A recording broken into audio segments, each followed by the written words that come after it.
Hello everyone, it's like beautiful weather and I have no life, so I'm going to make another video in my garden. Okay, I have like a paper for all the things I want to say to you. This video is going to be a basic 3-string English braid with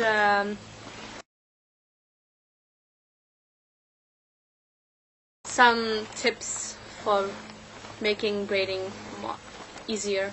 So I'm going to begin with the tips. You have like styles of hair. If you have curls, it's a little bit more difficult to braid because it goes like this. And if you make your curls like wet, they are less curled, so it's easier to braid them. You can pull at your curls to de-curl them, so it makes braiding more easier. If you have curls, you also have to braid tight, so the curls won't pop up like they say. If you have straight hair, that's really fantastic because it makes braiding a lot more easier. If you have straight hair and you don't have much hair, you just braid very loose, so you have a big braid and then it seems like you have lots of hair, but it isn't true.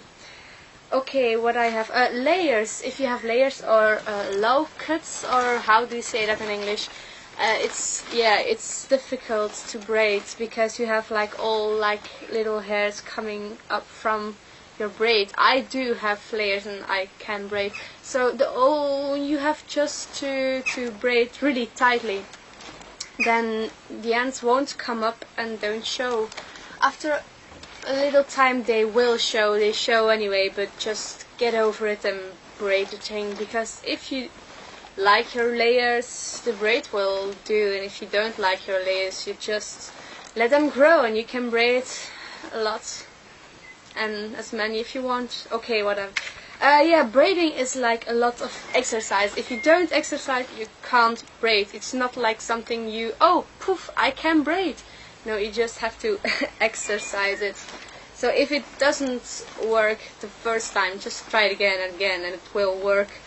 For the French and the Dutch braid, you have to braid really tight, and always remember that your braid has to go here in the middle, and just remember this line. You always have to braid here. You don't have to braid in these parts because they will be your braid here. So you always braid these parts into your braid and not this part. Okay, that's for the French and the Dutch braid. When you are finished with your braid here and you have to pull it like here to braid, you make a twist. So when you braid here, blah blah blah blah blah, you make sure you are far enough for braiding, and then you twist like this, and with this hand you take the farthest, just like this, and you can braid like your pecan, and then it's straight. Otherwise you have like a hook in your braid if you don't twist, just like this. Okay, what do I have to say to oh yeah, the sectioning. When you French braid or Dutch braid or just English braid, you always have to section. And you don't do it like this. It doesn't work, just use the thumbs. When you use the thumbs, you can just take a section, line it off with your thumbs, and you have all the hair just in your hand, and it makes it lots easier. Okay, that's basic braiding for dummies, I guess. See you next time.